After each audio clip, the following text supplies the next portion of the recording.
Well, I don't want this. This is Bud Light Seltzer. That's lemon lime. No. Can I have a real beer? Jesus Christ, woman.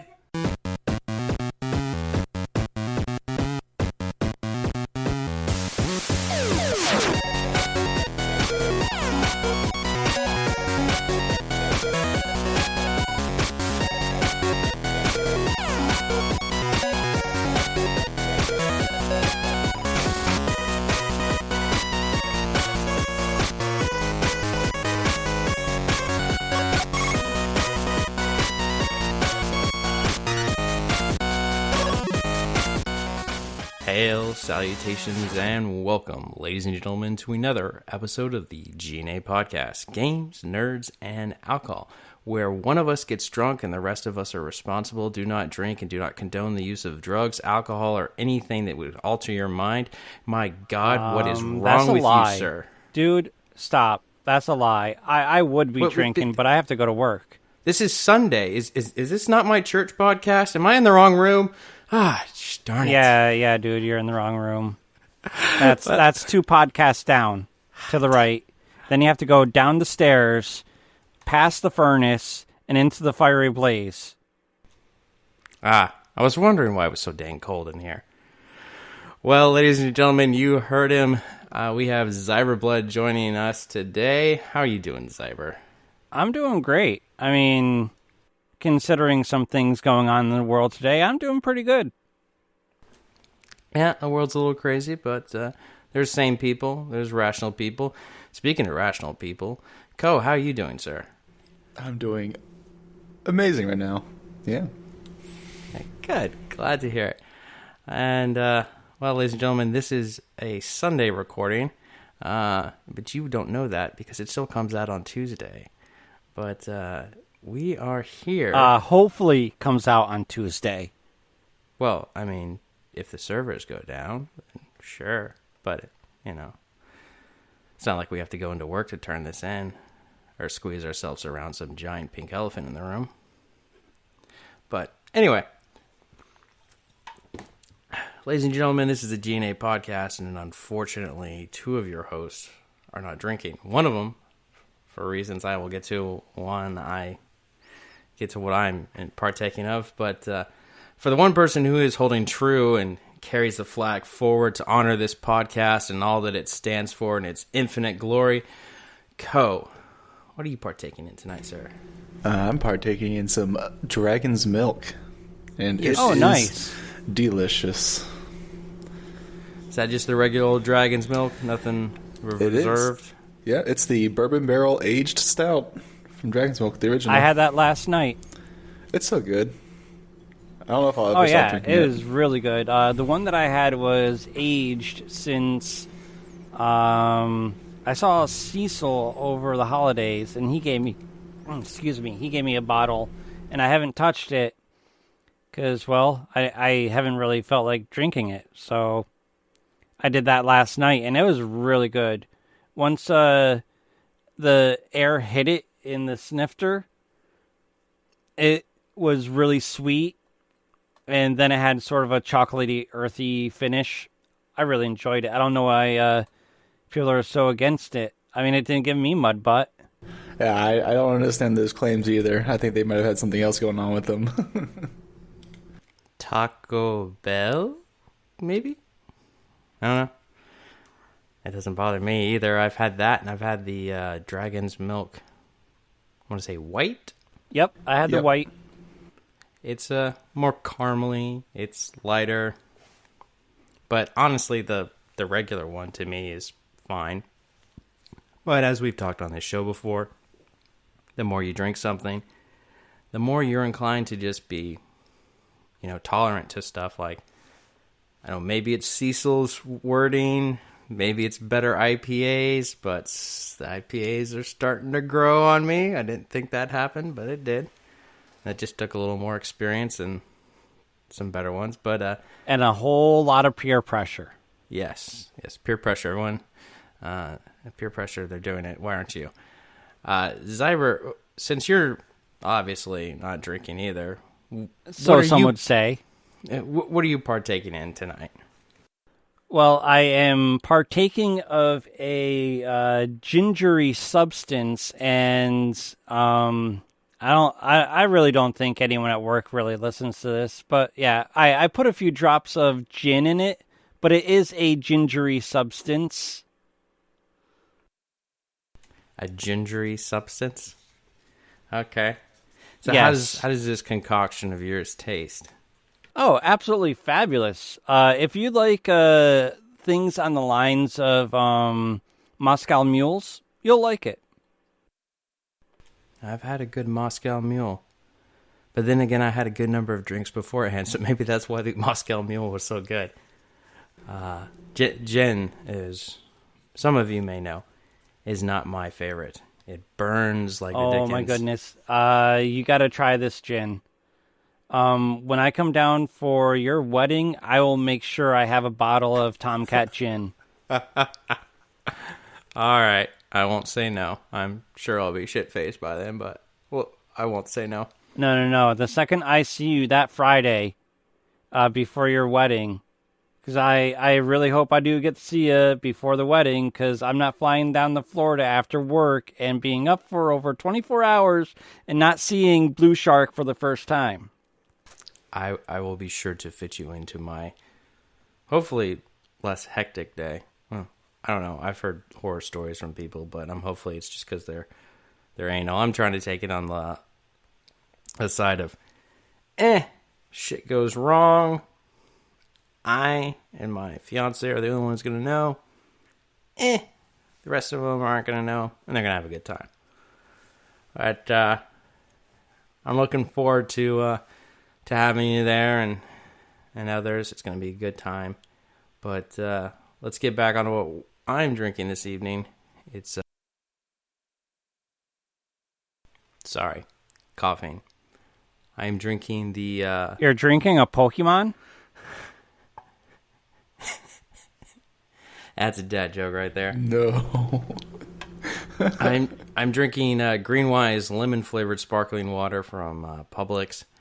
It's organic. It's natural, according to the can. Take that as you will, but it's just carbonated water with a little lemon flavor to it. I've over the years I've stopped drinking a lot of things like juice, milk, sodas, sweet tea, and now I just kind of have water with lemon. And thanks to one of my old roommates and good buddy of mine, sparkling water with lemon or with lime. It's good stuff. Or with a ton of vodka. Yeah, it's good with alcohol. It's good with other things. I think it's good as is, but then again, I had to let it grow on me. Some people say it has a diet taste to it, but it has no sugars in it. Sorry. Yes, no sugar or no added sugar. There you go, bonus. It's just carbonated water, organic, natural flavor. Into the ingredients. All right, here's what you do.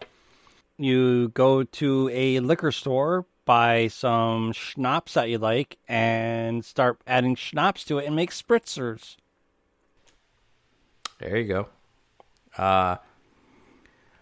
I'm not drinking alcohol right now, and for those of you who may not have listened to the last podcast or the last podcast, I don't know. I'm losing track of time at this point. Side effect, maybe. I'll make a note of that. Want to see what the hell 30 days of no alcohol is going to do for me. So far, minus forgetfulness in that sense, doing pretty good. I'm like, there's been days where like, man, I want a beer, and it's just like, nope, can't do that. Went out with my sister, her friend, and my fiance, not last Friday, but the Friday before. She was coming into town and visiting on her way down to her new place. She's back in Florida, woot woot. And, they wanted to go out, so we went to this bar and had all these rums. Saw Sweeney Todd up there. Didn't see Pyrat. Don't think I saw Methuselah, but they had quite the selection, and I said no to every offer of trying something. I was like, nope, not going to do it. So I'm holding strong. Went out with some buddies last weekend. while I was down south for a conference. Still say no. But yeah, other than that... Do you mean by down south more southern Florida? Because you're already down south. Actually, where I was, Orlando, wouldn't really consider that Florida. It is a melting pot of a whole bunch of people. It is a tourist magnet. There's not really much in the way of southerners. Like, you go up north to Gainesville, you start hitting redneck accents. You go to Tallahassee, you hit less. Jacksonville, you hit a mix. But it's like the beach coasts in certain places that just have a lot of the retirees, and you lose Florida, you lose redneck. You lose that "how y'all doing today" kind of accent you get out of people. But yeah, it's not really Florida by some standards. But anyway, I'm rambling on about things. Let's get into our state of games. Zyber, what is your... Oh, sorry. I keep forgetting to do this, ladies and gentlemen. State of games is where we pontificate about games. We talk about our gaming experiences in general right now, what we're playing, how we like it, changes that we're seeing in the gaming world. So, Cyber, what's your state of games? Well, my state of games has been quite eclectic and jam-packed lately. I played Absolution, which I remember why I stopped playing it, because it kind of sucks. I played some Bad North, which is pretty fun. It's like island defense kind of thing. And you're racing to beat the Vikings to the shores of England. Even if I cheat at the game, I still lose because the Vikings, for some reason, always beat me. My path is probably too long, I guess, because I try to get more banners under me to defend the islands. I've been playing Pokemon Sword and Shield. I'm still one Pokemon away from the 400 for the Gala, and that is Surfetched. I can't seem to get in a fight to get the 3 critical hits. That's something that I need you for, Blue, because we have to battle each other. Awesome. Yeah, you have a Farfetch'd, right? I want to say... Sorry. I want to say yes. I can't remember if it's just the regular one or if it's like the... That's what I'm saying. Like, yeah. But if you have a Farfetch'd, great, because we could do a battle thing where we battle each other and get those crits and evolve each other's Farfetch'd and the Surfetch'd. This seems like a far-fetched idea right now. It is. I see you're going to be playing with Coughing, though. Yes, I probably will forget to bring him and just bring the and the there he is. wheezing out there. Coughing and Wheezing. Nice team. Mm-hmm. Team Rocket. Yep. I've been playing a few other Pokemon games to get those in order to transfer my libraries, which also requires me getting a few of my Game Boys back up to spec. Christ, I've been all over the place. I've been working on my D&D campaign that I'm going to be getting out sometime in the near future, maybe in the next 2 or 3 months. I've been painting a lot of miniatures, which that's something we're going to be talking about a little later tonight. But yeah, I'm all over the place. I've been playing a lot of stuff. I can't, hog all the time. So I'm going to pass this off to Yuko. Well, I've mainly been playing Black Desert Online. As of recently, I think in the past month, I've really been focusing on that, getting my character up to level 62. And finally achieved that. Starting to take a little bit of a break from the grinding that I've been doing in that game and picked up Apex Legends. Did a little bit of Smite, a little action-based MOBA. It's pretty fun, little chill, casual game. And I think the most recent one, 2 nights ago, I was playing The Division 2. That was pretty fun. It's kind of It's pretty close to the original in terms of gameplay. I would have liked to have seen more systems or features added to the game. Right now, it's just kind of like a loot 'em, shoot 'em. And I don't really know how they would, improve those systems to kind of give a little more variety to the game, but it's nice. That was indeed a good time. I think it was you and Shadow and I for most of that night. Cecil was in there for a little while. I had to bounce for a bit and then came back. But yeah, it's I had a lot of fun with it. I kind of missed the, what do you call them? Signatures that they had in there. Yeah. But now they've got signature weapons that you get once you hit 30. And you can level up. You can level up those. And I have been loving the shit out of the sniper rifle. And then I've also been enjoying the grenade launcher on console. I didn't tell you all yet, but I got a P90. Well, it looks like a P90 to me. It's the equivalent. I don't know what the exact gun is called in game, but I got a gold one of it, and I've been rocking that, and it does a lot of damage. Yeah, those submachine guns have always been pretty powerful, in my opinion. You want to blow through someone's shield up close. They're great. I'm a range guy, so I've always loved hanging back and just picking people off. Yeah, that's my second gun of choice, is a semi-automatic sniper rifle, I think. I don't remember what rifle it is off the top of my head, but it's nice high damage. I think I hit for like 70k on It's average. not bad. So, yeah, I enjoy it. So my state of games is, like Co's, coming to an end. Played The Division. I've been working on that on PC. Up to level 20-something.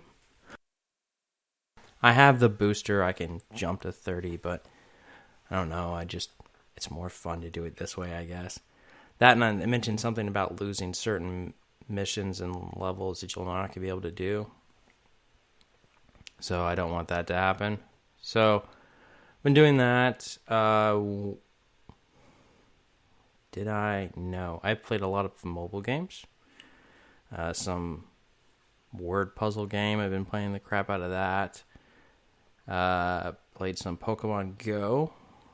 And then I got into Final Fantasy this afternoon before the show started.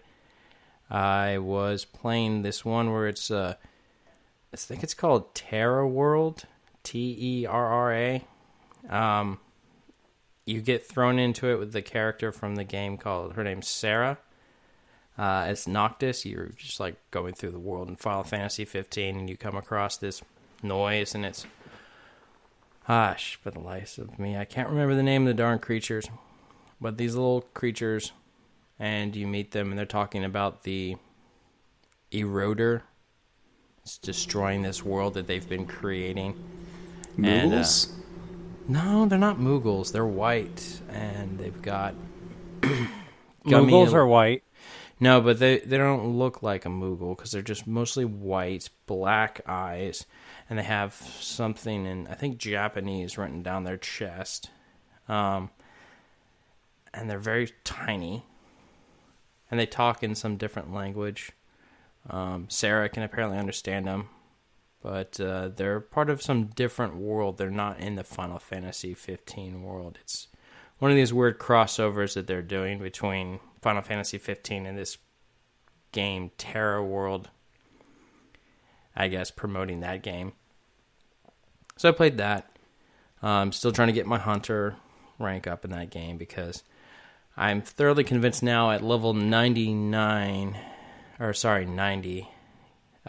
they are not going to go down my party when it comes to fighting unless I get someone like this giant earth tortoise, because I really want to summon the damn Titan. Like, I've realized that I have summoned everyone possible except for him, and I really want to summon him, but to do it, everyone has to go down, and I have to be almost critical, and I never did it my first time going through the game, so my second time going through the game, I'm like, probably not going to be able to do this unless I face someone very powerful that can annihilate my team.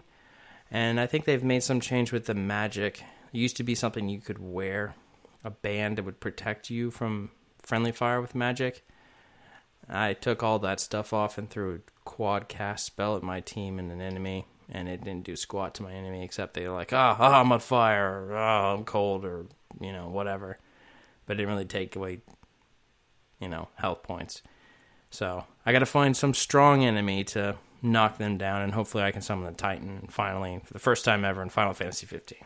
But that's my state of games. And Zyber, those definitely are not them. They look more like gummy bears almost. I don't know what the best way to fair enough. describe them, but I know it's not them. So I want to talk with you, Jensel, real quick about this. This goes a little away from games, nerds, and alcohol, but, nerdy health. There you go, called it. COVID-19.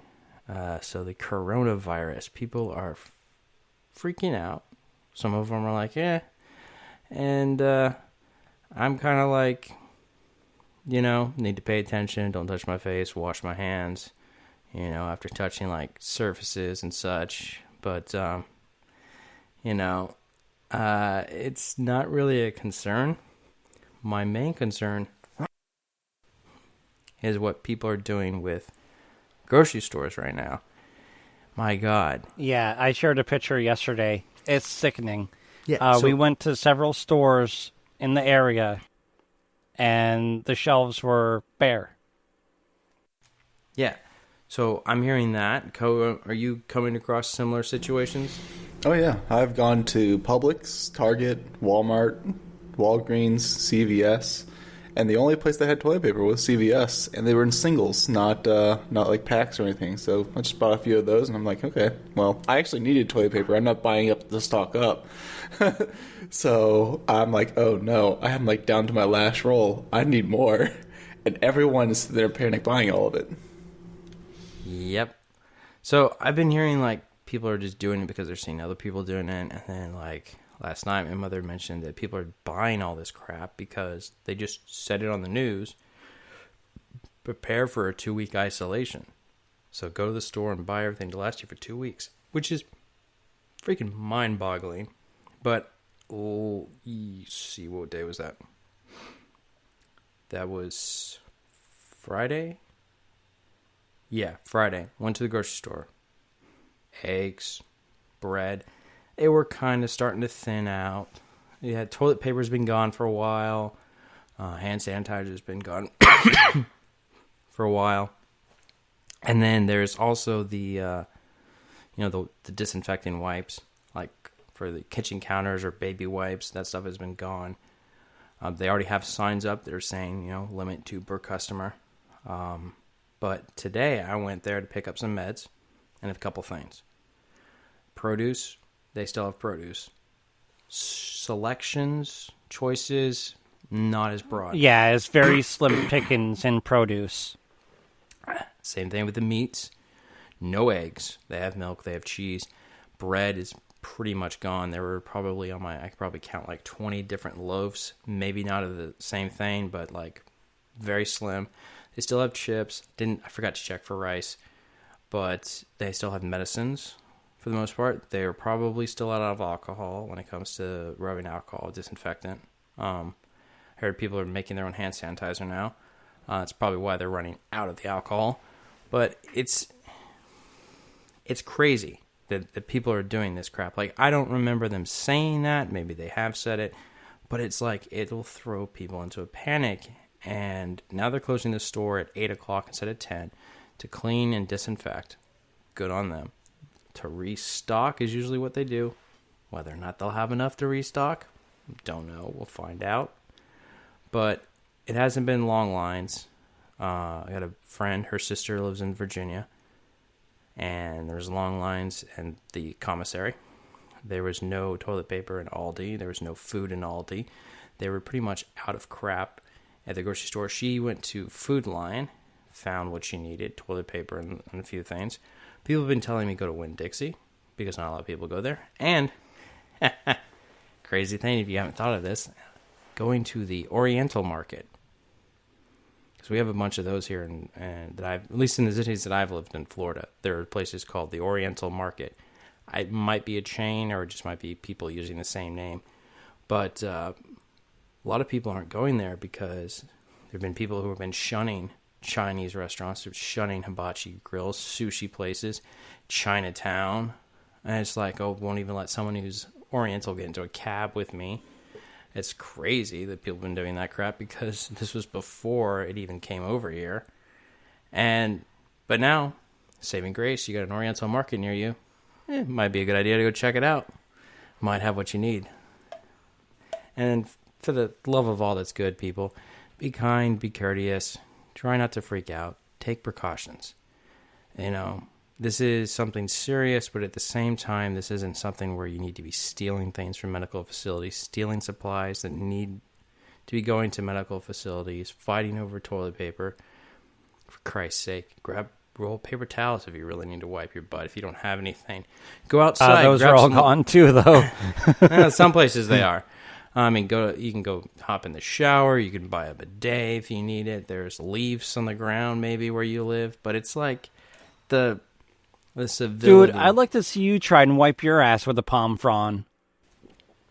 I mean, it's a little big. I'd go for one of those like red maples or sweet gum leaves.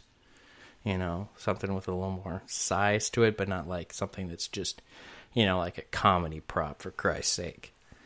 Because that's what that would be, wiping my butt with the palm frond.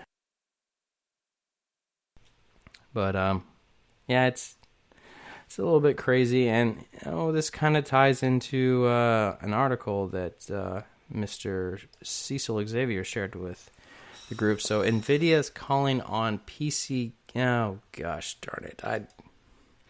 Ad blocker turn off. I hate when they do this. We just spoke about it. Yeah, I know. I get it. It's revenue. It keeps the site going. I mean, we don't make enough money to keep our site going. So, NVIDIA is calling on PC gaming owners to put their systems to work to fight COVID-19.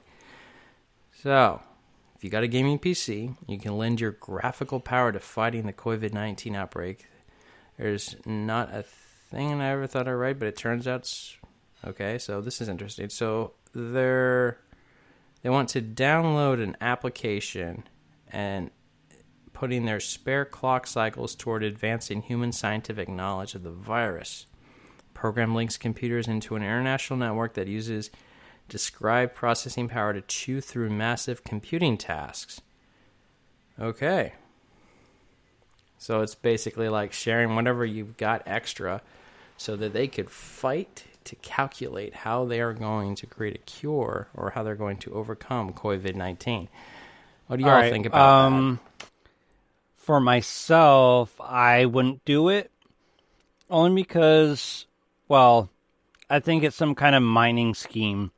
That's what it feels like to me. Well, it is a mining scheme, so to say. It's using folding, which is typically what mining does in a lot of the applications. They're doing folding for proteins for scientific research to begin with. So this is just them asking you to do it for free, I guess, in this sense, to kind of help combat and find a cure. I'm sorry, but my process time is valuable, so and limited, mind you. So if you want my computer to do any processing, I need to get some lucrative. Yeah, that's fair enough. I would say second that. It's going to take, I think, 1 or 2 years before they actually find a cure for the disease.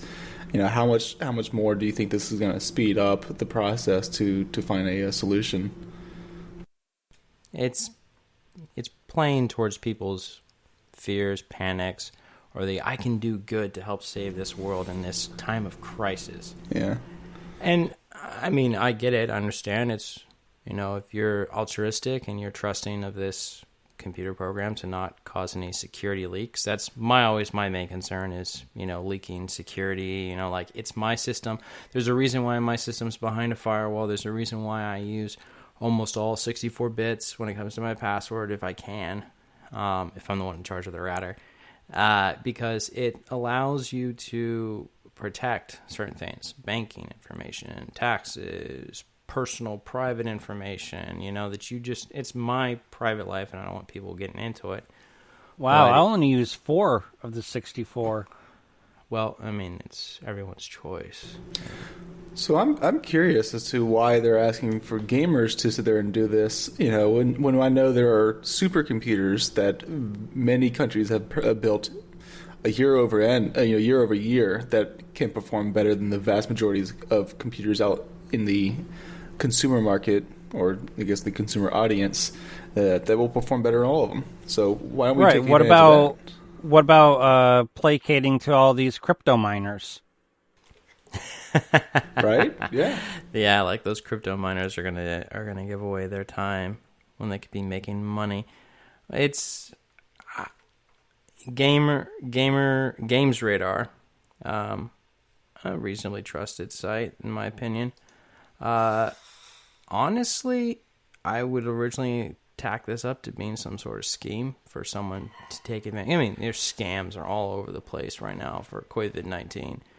But my guess is that they're trying to multiply numbers rather than pull from a single source. So they're trying to take you, Co, or me, or Zyber, and take 5% and multiply that by hundreds of thousands. I mean, the gaming community is a big place, and we've proven to be very helpful, when it comes to, like, saving the kids and stuff. Like, we've proven... Well, Extra Life is one thing, but this... I'm sorry, my hentai games take up a lot of processing. Well, I just think that I know NVIDIA themselves have had firsthand experience in building supercomputers that could easily stomp the collective computing power of the high-end computers that consumers have. So I'm just curious as to if they've reallocated the time on these machines instead of for scientific use, use it for medical use in this kind of instance. Yeah, that would be interesting to see what they're doing. They do say join us in their tweet. Join us and our friends at official PCMR in supporting the folding at home and donating unused GPU computing power to fight against COVID-19. So they are asking you to join them. So by saying that means to me that they're already helping. It's definitely possible, yeah. So it's a Reddit post, and yeah, they're donating some of theirs. Cancer and Parkinson's, illnesses of the like. Yeah. So, if you're interested in that, just look up NVIDIA and at folding at home. That's folding ampersand, not ampersand. Ampersand's the difference. Is that an ampersand? Is that what that's called? When you do G.N.A. podcast at the ampersand, is that what it's called? Am I asking the wrong group of this question? You might be asking the wrong group. Yeah, I call it the @ symbol. All right. The ampersand is the and symbol. Oh, okay. Yeah. So, at symbol, home, and you'll find it. You can look into it yourself, or you can donate it. Again, I'd be concerned about security problems, especially since, leaks and the like have been happening.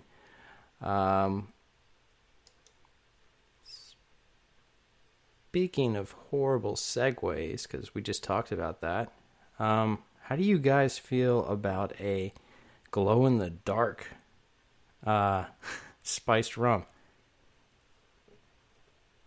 Well, You want to be green? glow in the dark. If it tastes good, I guess okay, but I don't know. I don't understand why people have such a fixation over like those kind of dyes in food, when some of those dyes, like the first strain of the inks that they use for glow-in-the-dark tattoos, were linked to cancer.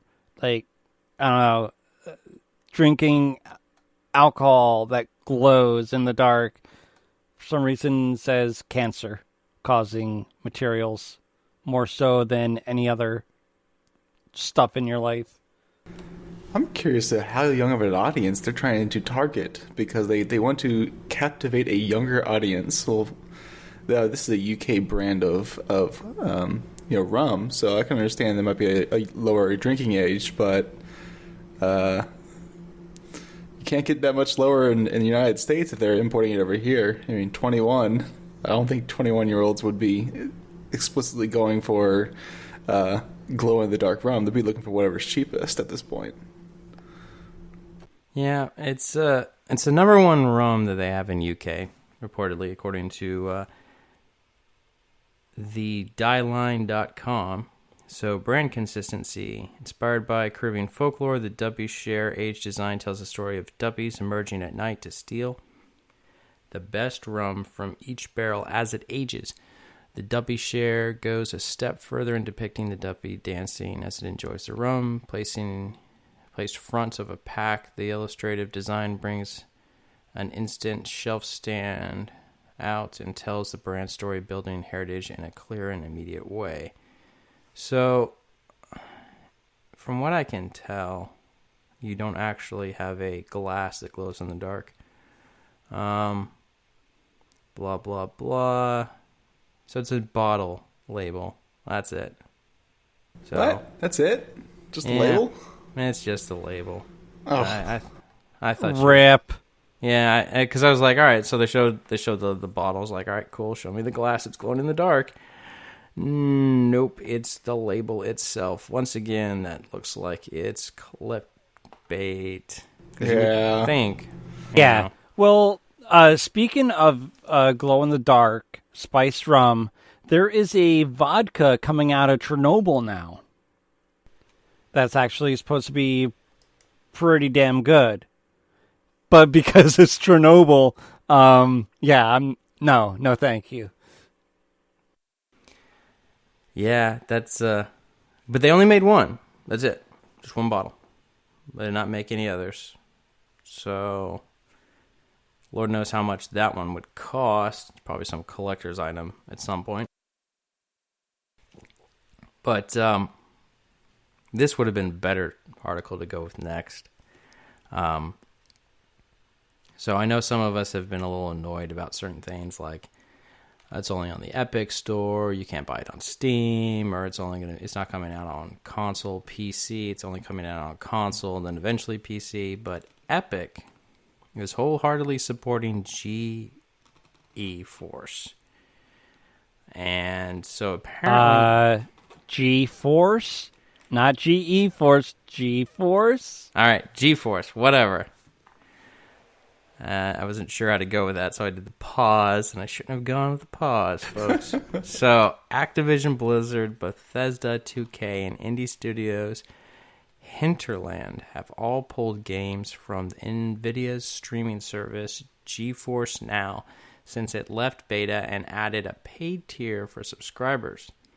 Epic is one company that won't be joining them, as CEO Tim Sweeney stated in a tweet. And they said, we are wholeheartedly supporting NVIDIA's GeForce Now service with Fortnite and Epic Games Store titles that choose to participate. We will be improving the integration over time. So, how do you guys feel about this?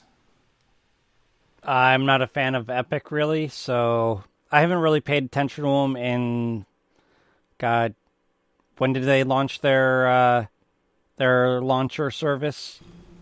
Oh, it was years ago. Last year, I think. Yeah. At least that's when I remember hearing about it. I think it's been about 2 years, roughly 2 years, Give or take. that I've really paid any attention to Epic.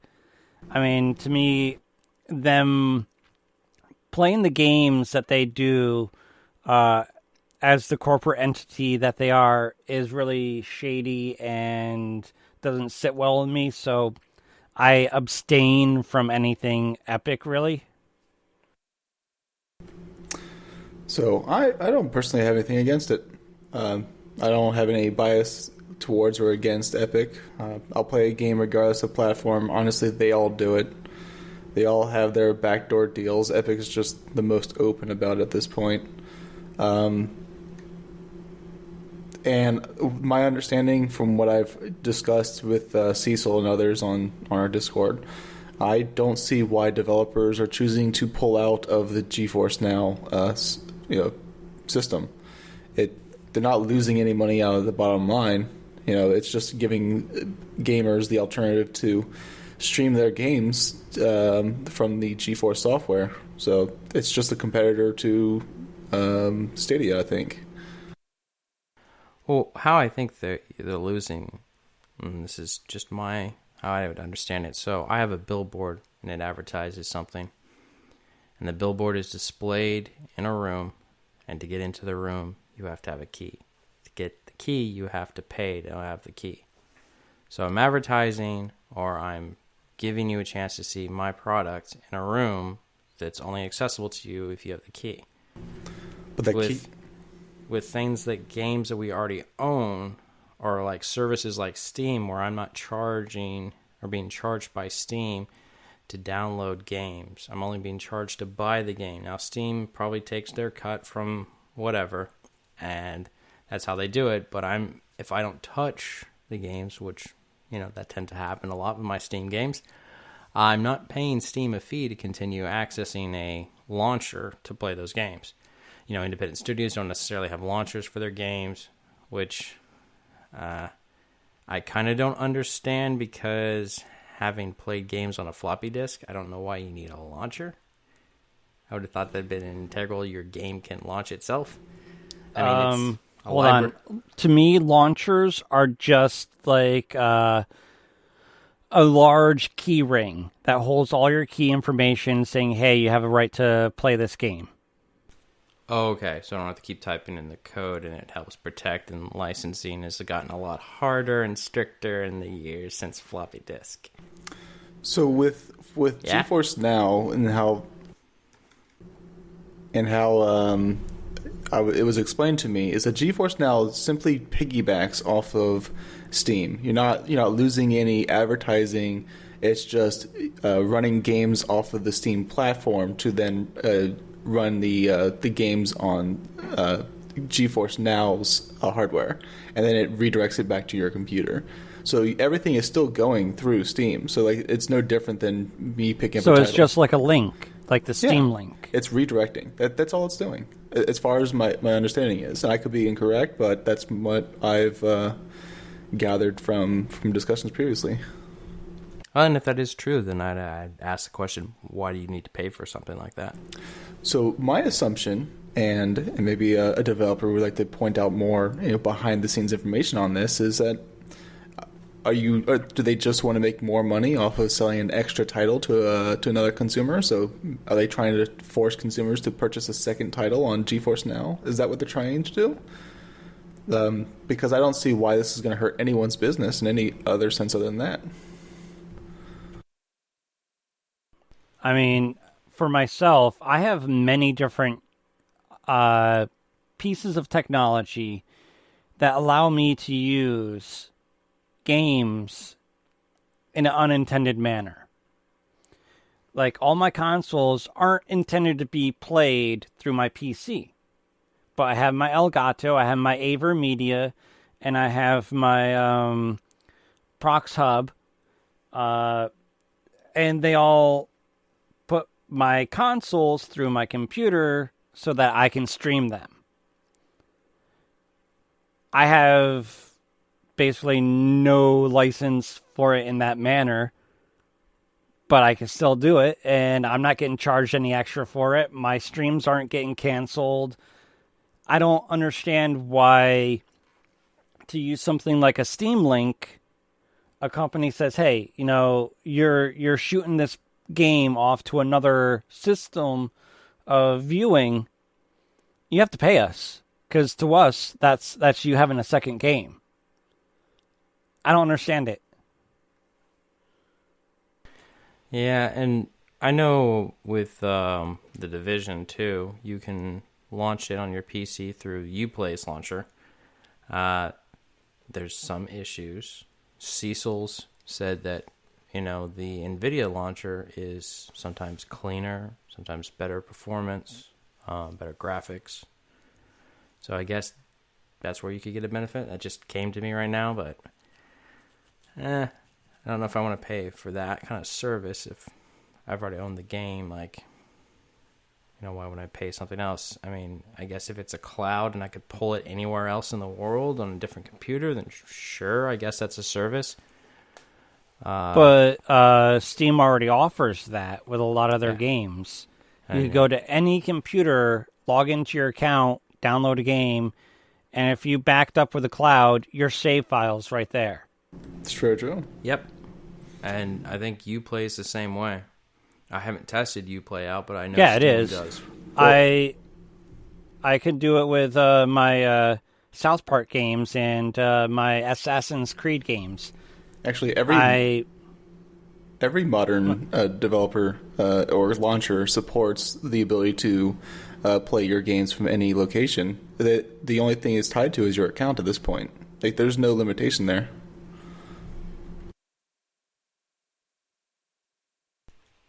Well, then I guess I don't know why people are getting so... They're pulling it. Maybe they don't want to be associated with this. That could be what it is. So, here we go. Why developers have pulled their games. NVIDIA didn't ask our permission to put the game on the platform, so we asked them to remove it, tweeted Long Dark developer. Devs should control where the game exists. NVIDIA definitely didn't have agreements in place with publishers like Activision, but the publisher's stance changed when G.N.A. left its free beta. Publishers seemingly saw things differently when paid subscription tier was added. When Activision Blizzard's games were removed from GeForce Now, NVIDIA told Bloomberg Activision Blizzard has been a fantastic partner during the Now beta, which we took to include free trial periods for our founding members. Recognizing the misunderstanding, we removed their games from our service. So maybe they have to pay them. Zyber? Ko is first. Go ahead, Ko. This is all about money. That's all it was. Yeah. It's entirely about money. Yep, because when they were going at it free, there was no issue. But once they added a pay membership, there's issue. Yeah. Money. They wanted a cut. Give me your money. That's all it was. Yeah, that makes sense. You mean you work hard for something and someone else is going to make a profit off of it? I mean, I'm sure there was some but sort of the thing argument. is, no one's making a profit off of these developer games. It's allowing you to stream from one service to another service. It's a hub. You're paying for hub use. You're paying for abuse? Yes, you're paying for abuse. You're paying for hub use. You're using a hub to launch somewhere else. You're not paying for the game. You have to own the game. You're just paying to be able to cast to another area. That's the way it seems to me. Okay. And NVIDIA offers a streaming service where you can stream your video games to the internet. Supposedly. I haven't messed with that one, really. I've mostly messed with Discord, Twitch, and Mixer. Yeah. There's no reason that they did that. They pulled out because it was free, but now that they're tacking on a subscription, the developers want part of that subscription, so they're dipping back in and say, hey, look, you set up a contract, now you can play The Witcher.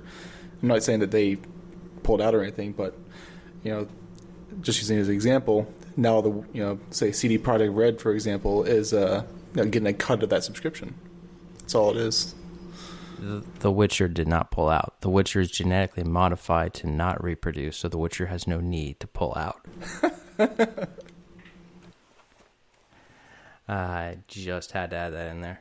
All right, so let's get into our last article of this evening that I think for some reason, I can't understand why, there's some sort of craze on G.N.A. podcast that involves tiny things and paint, and for some reason there's two people here on this show with me and they're interested in this stuff, but I don't know, these nerds are something interested in. WizKid unveils more monsters for the next Dungeons & Dragons. Nolzur's Marvelous Miniature Wave. I probably butchered that. Y'all can tell me that. So, nerds, what do you got?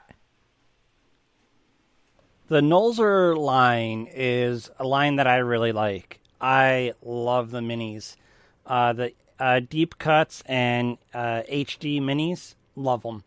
And when I came across this article, I got really excited because of some of the minis. Actually, I like all of them, but some of them more than others. Yeah, I just love painting these things. And for instance, they are releasing Bone Naga, a Cloaker, Venom Trolls, Raging Trolls, Hook Horror, Gorgon, and Manticore. I'm really excited to see what they have for the Manticore mini, along with the Bone Naga. Out of all of them, those are the two that I can't wait to see. But I am going to end up buying probably all of them.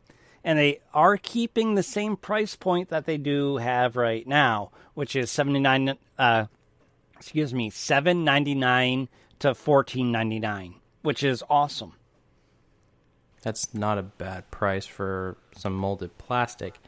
So when you say deep cut, do you mean that there's more detail to it, or is that just a brand or there's a little more detail, not as much as the HD, but there is a significant more detail, way more detail than what you get out of some competitors. And do you use these things, or are they just on display? Well, if I send them to Cecil, they do get used. Co was part of one session where a mini was used. But for myself, I paint them, I display them, I use them, multifunctional. So, yeah. Yeah, I think it's pretty interesting. Some of the models do look pretty nice. I kind of would like to spend a little bit more for a more premium model. But overall, I mean, it'd be a nice little side project to paint these things. Yeah, I mean, you're not getting anything like you would from a Workshop, who does the Warcraft, primarily Warcraft miniatures. Yeah. Workshop does do some D&D. They were actually the first commissioned organization to work on the D&D miniatures when they first got started. But then they decided to go off on their own shoot and make Warhammer. Okay. So, what do you guys have as far as advice goes for someone who's like, I've never done any of this before? What's a starting point? Don't.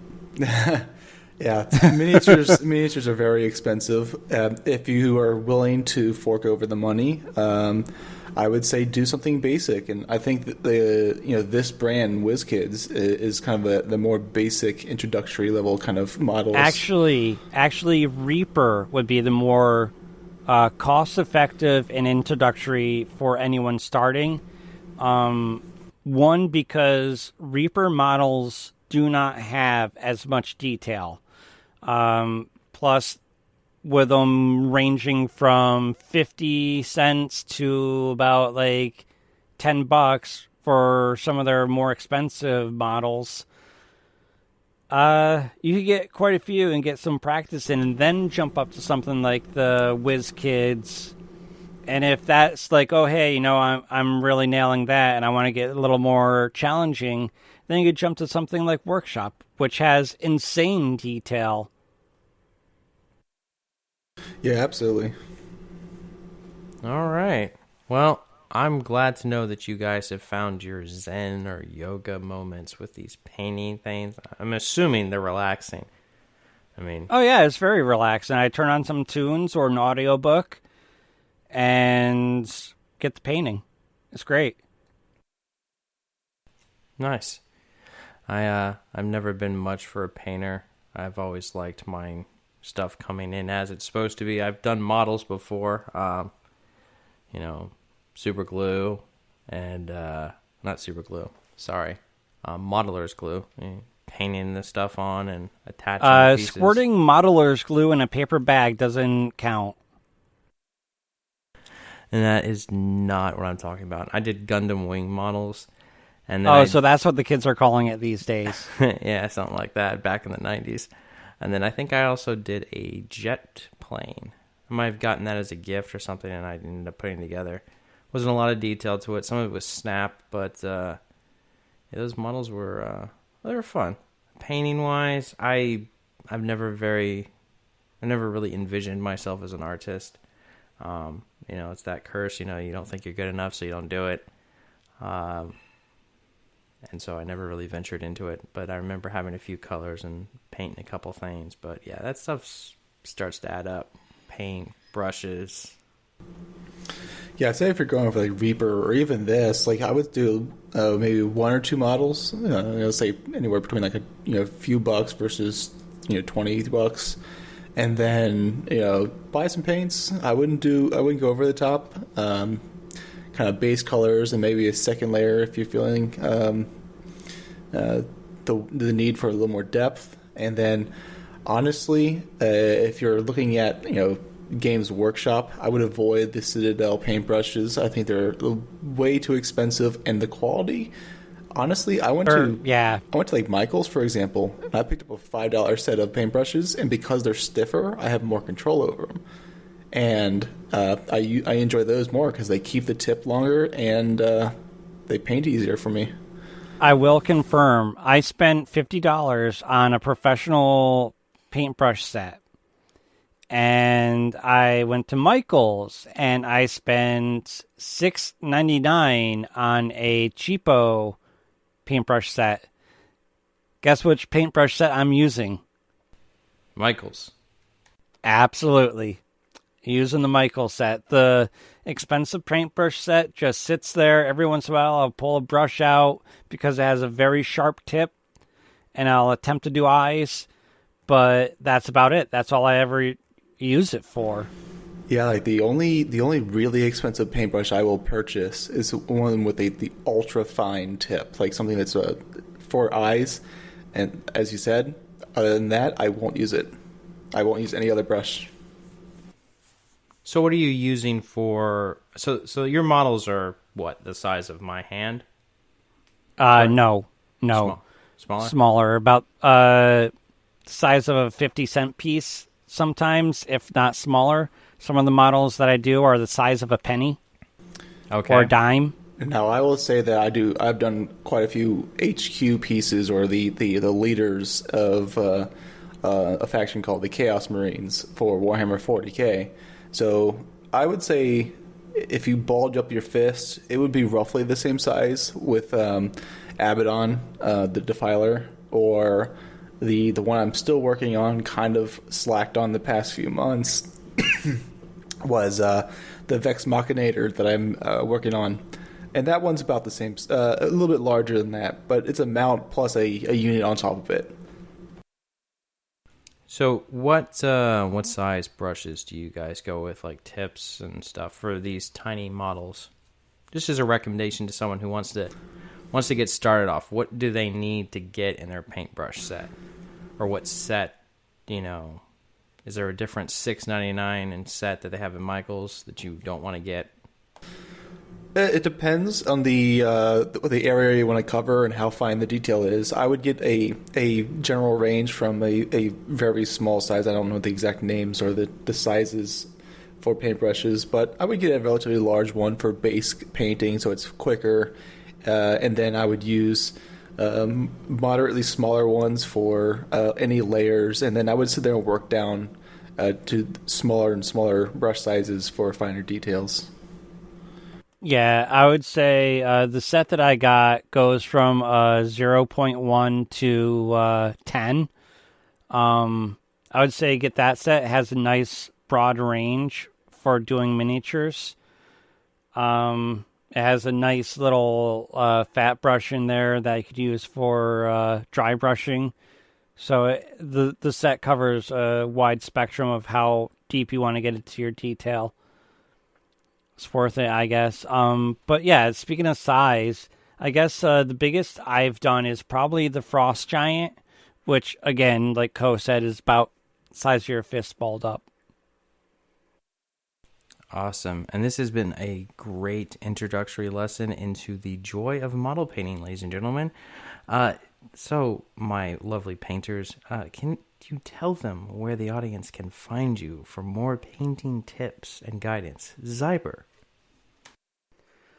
Well, if you're so inclined to hunt me down and stalk me like a stalker usually does, which I've never had a stalker. I don't know why I would want one.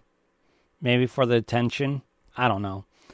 But if you are so inclined, you can find me hanging around on the G.N.A, Twitter, Facebook, Discord, as well as my own Instagram, Facebook, Twitter, at Zyberblood. All you have to do is put in at ZYBERBLOOD, and you would be able to find me.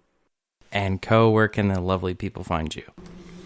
You can find me on the G.N.A podcast Discord, or you can go to twitch.tv/CS Experiment to see me if I'm streaming occasionally there. Awesome. Well, ladies and gentlemen, this has been a wonderful episode of the Joys of Miniature... the G.N.A podcast. I'm your host, Blue Shark 45, and you can find me on Twitter at Blue Shark 45. You can find me on our Discord, Blue Shark 45, as well as you can find me on various other Discords. But you really want to know where to find us. So, ladies and gentlemen, you can find us on our website, GNApodcast.com, where you can listen to our episodes. You can also check out some other stuff we got on there, like photos from meetups that we've done in the past with friends. You can also go over to Twitter at GNApodcast.com, and if you check out our pinned tweet there, you can join our Discord through the link that's posted there, where you can come and listen to painting tips, show off your work, your photography, ask questions about just about anything, and get involved in a rather diverse set of conversations about things from PCs to modeling to photography to movies and the like. Speaking of movies, we just this past weekend had a horror movie night. It's hosted by our one and only Zyberblood, and it is hosted on our channel on cast.gg. And Zyber, have we picked out our movies for next month?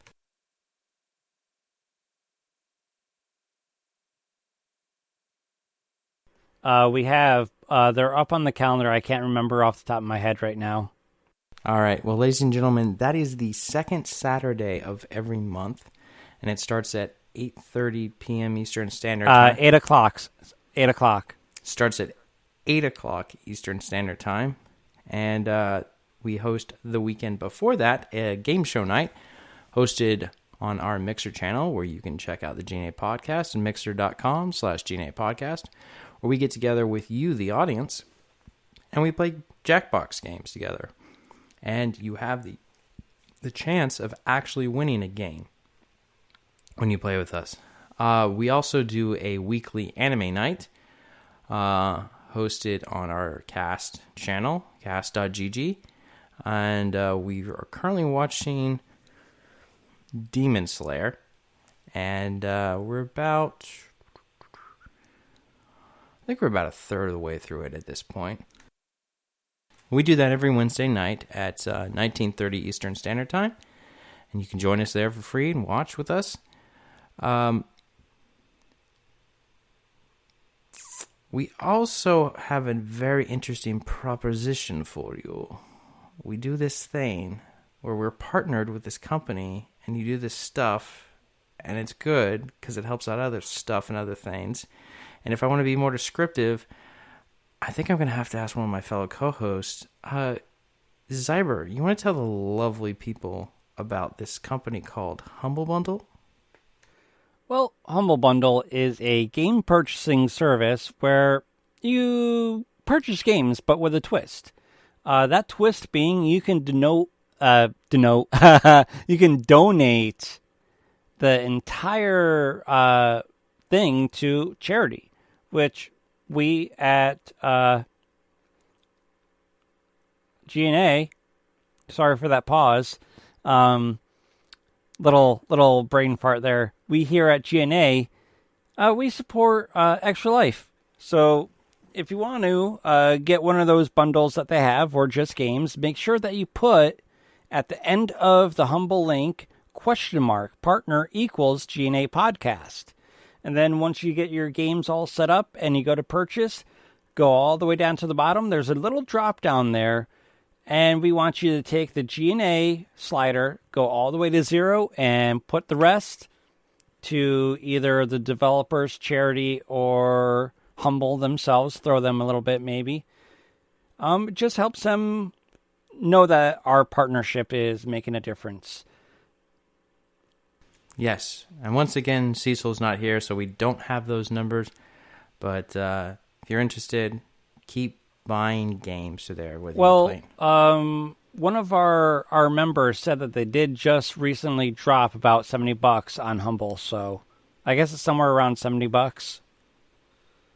$70 in games probably, but more like some amount towards the charity. But the charity goes towards Extra Life, which for those of you who don't know, Extra Life helps support children's hospitals that are part of the Children's Miracle Network. And this help pays for medical procedures and outpatient treatment for people who have children who are in need of care and do not have the financial means to necessarily pay for said care. So be sure to check out if you can buy your game maybe through there for your Steam game, your Uplay game, Nintendo game, and heck, maybe they even have Xbox on there. I have not tried that one yet though. But yeah, just make sure you go ahead and throw that on there. And ladies and gentlemen, we hope you've enjoyed this podcast. Oh, one more thing before you close out. This year on Humble, I already have my thing all set up. I'm going to do a 24-hour stream of painting. All right, there we go. Miniatures, yeah. This year is going to be miniatures. Nothing but miniatures that whole 24 hours. It'd be nice to see that. And it'd be interesting to see if you can actually keep your level of detail up. Challenge. So, ladies and gentlemen, be sure to check out Zyber this year for Extra Life, right? That's you're doing it during the Extra Life 24-hour event? Okay. Oh, yeah. So that's the first weekend of November. So it's probably like the 3rd, the 4th, or the 5th, somewhere around there. It's a Saturday. They start at midnight, and they go until midnight. 24 hours, gaming, raising money. Be sure to check out Zyber Blood. We hope you've enjoyed this podcast. We really, really would love it if you would rate, review, and subscribe to our podcast on whatever podcast delivery service you use, because it helps other people like you find the G.N.A. podcast. So you're wondering, I've listened to this show through my friend's car stereo on our way to work, and I'm wondering, how can I find this wonderful podcast? Well, you're in luck, because I'm going to tell you that you can find us on iTunes, you can find us on Google Play, you can find us on Spreaker, MyTuner, Your Listen, iHeartRadio, Spotify, and you can also find us on a web browser. Just look up GNApodcast.com and you can listen to us there. Please send in all questions, comments, and hate mail to GNApodcast at GNAinyourdNA.1. And for those of you who have maybe been sending it to the wrong email, it's GNAinyourdNA.com. No, .1. Shit. Sorry. .1. Not .com. See, that's why they're sending all the mail to the wrong area. You're giving it a .com and it's a .1. Yeah, I was thinking people were sending it to in instead of I-N, whatever. But we'd love to get your email. We haven't gotten one since, I think this podcast hasn't gotten one since I wrote one before I was even a host. So that's no, been- we get plenty of mail, but it's from like some Saudi prince or Nigerian warlord or whatever. Yeah, those don't count. I want real thought-provoking emails or questions, or go screw yourself. You guys know nothing about what you're talking about. You're horrible, and you should not be doing a podcast. I'd love to get one of those. Be nice. Or you can just join our Discord server and, add questions to our Ask Your Questions. Yeah, it's a joke. To our Ask Your Questions channel. But, ladies and gentlemen, thank you for coming to the end of this podcast and listening to this. And I'd like to thank my fellow co-hosts this evening for joining me, Zyber and Co. Thank you for coming out and joining me on this No problem, Sunday. man. It's all good. It's all good. And you, the lovely viewers, listeners, this isn't live and you can't actually see us, and I'm rambling again because I'm nervous and I'm making mistakes. Oh my god, y'all have a good night! Have a good night. Absolutely.